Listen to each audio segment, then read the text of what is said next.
पूछना चाहता हूँ, रिसेंटली आपने होंडा एकॉर्ड गाड़ी ली और आपने कहीं लिखा है कि जब मैंने होंडा एकॉर्ड गाड़ी ली तब मैंने पहले उसके स्टीयरिंग व्हील पे मेरे पिताजी को बिठाया था, ऐसा क्यों?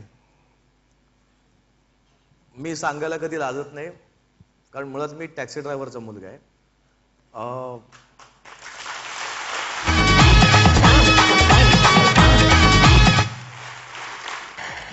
टॅक्सी ड्रायव्हर आमची जी घरची कमाई आमच्या वडिलांच्या टॅक्सीवर असायची आणि आमची स्वतःची टॅक्सी नव्हती. दुसरे मालक वेगळे होते, माझे वडील ते ड्रायव्हर होते. टॅक्सीतली जी कमाई आमच्या घरात यायची त्याच्यावर आमचं घर चालायचं. कधीतरी 2 महिने एकदा आमच्याकडे मटण व्हायचं. आणि मग नंतर मी जेव्हा ऑल द बेस्ट नावाचं नाटक वगैरे आलं तरी मी वडिलांना म्हटलं की आपण टॅक्सी बंद करूया, की आता नका तुम्ही चालू. त्याला कारण पण आहे, मी फार ओपनली बोलतो तुम्हाला. एकदा आमचं शिवाजी मंदिरला शो होता. माझ्या वडिलांच्या टॅक्सीमध्ये काही पॅसेंजर बसले होते आणि त्यांनी वडिलांना आई बहिणीनं शिवाय वगैरे घातल्या, कारण त्यांना लवकर पोहोचायचं होतं शिवाजी मंदिरला. रात्री जेव्हा मी घरी गेलो तेव्हा माझ्या वडिलांनी मला म्हटलं की तुझा शो होता काय शिवाजी मंदिरला? मी हो. तर नाही का आमच्या पॅसेंजर बसले होते, त्यांनी मला जाम शिव्या दिल्या, कारण मी तुला टायमात पोहोचू शकलो नाही. पण मी मनातल्या मनात खुश झालो, जाऊ देत, माझ्या मुलाच्या नाटकाला घाई करतायत ना.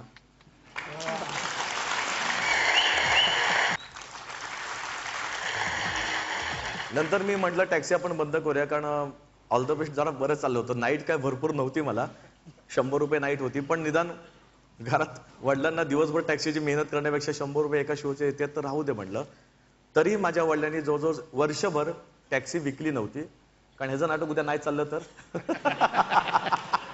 पापा ने 1 साल तक टैक्सी नहीं बिका था, इनका ड्रामा चल रहा था, फिर भी बोलते ड्रामा नहीं चला तो कम से कम वापस टॅक्सी चला सकते. नंतर मात्र मग मी ड्रामाचे प्रयोग सतत आणि माझ्या नशिबाने, मी नेहमी नशिबाला चांगलं म्हणतो. आपल्याकडे बरीच लोक असे आहेत की नशिबाला दोष देतात. अरे प्रत्येक गोष्टीत माझं नशीब बेकार आहे, माझं ते आहे, निगेटिव्ह विचार करतात. निगेटिव्ह विचार करू नका. मी फार पॉझिटिव्ह माणूस आहे.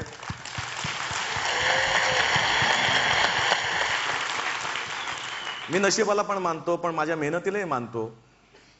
तर माझ्या नशिबाने मला सगळी चांगली लोक भेटत आली माझ्या करिअरमध्ये. ऑल द बेस्ट पासून ते आता सही रे सही पर्यंत. तुम्हाला सांगतो, सही रे सही जेव्हा सुरू झालं, 1 वर्ष झालं, नाटक हिट झालं, तेव्हा मी माझी पहिली गाडी विकत घेतली. पहिली घेतली होंडा सिटी, एसी कार. आम्हाला एसीची माहित नव्हती कधी. एसीने फिरणं माहित नव्हतं. वडिलांनी आयुष्यावर टॅक्सी चालवली. नंतर मग मी एक गाड्या घेत गेलो. आधी होंडा सिटी घेतली, त्यावरही वडिलांना स्टेअरिंगवर बसवलं होतं, पण ठीक होतं. नंतर दुसरी गाडी घेतली मी, फोर्ड एंडेवर घेतली, जरा मोठी एसयूव्ही होती, ती घेतली. नंतर माझी मेकअप व्हॅन बनवले, माझे मोठे मेकअप व्हॅन बनवले, व्हॅनिटी व्हॅन. तर तेही मी आतमध्ये एक चांगल्या पद्धतीचं बेडरूम कसं असेल ते सगळं आहे त्यात.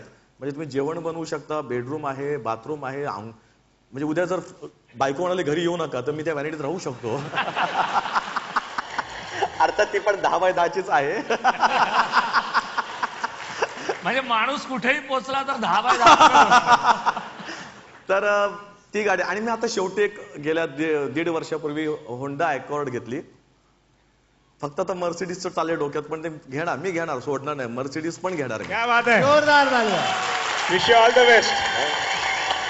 होंडा अकॉर्ड घेतली तेव्हा मात्र मी आणि बाबा, आमचे वडील, आम्ही दोघं स्टेअरिंगवर होतो. बाबांना तर दोघं फक्त रडायचं बाकी, दोघं प्रचंड रडलो. कारण ना ती गाडी इतक्या सगळ्या गोष्टी आहेत त्या गाडीत की तुम्ही सगळ्या म्हणजे आता सगळ्या आता यायला लागल्यात, पण 1.5 वर्ष मला असं वाटलं की फार युनिक आहे हे सगळं आतमध्ये जे आहे. तर ते वडिलांनाही युनिक वाटलं. तर वडील आणि मी, आम्ही दोघंही जवळजवळ 10-1 मिनिटं नुसते रडत होतो गाडी घेतल्यानंतर. तर ह्याच्या मागच्या भावना अशा आहेत की मी फार ग्रेट करतो असं नाहीये. माझ्या वडिलांनी आयुष्यभर ज्या गोष्टी केल्यात ना, आणि आज मी जर मला वाटते की मी एखादी गोष्ट, आज मी काय साध्या मारुती झेनने पण फिरू शकतो, मला काय प्रॉब्लेम तसा नाहीये. पण जी गोष्ट आम्हाला वाटतं की आम्ही घेऊ, आपण का घेऊ शकत नाही. जेव्हा मी राजकमल स्टुडिओत राहायला होतो त्या कलाकार लोक मोठमोठ्या गाड्या घेऊन आमच्या चाळीतनं जायचे वगैरे, तेव्हा आम्हालाही वाटायचं अरे आपण कधी गाडी घेणार. आज जर मी वाटतं की मी गाडी घेऊ शकतो तर मी घेऊ शकतो, का नाही.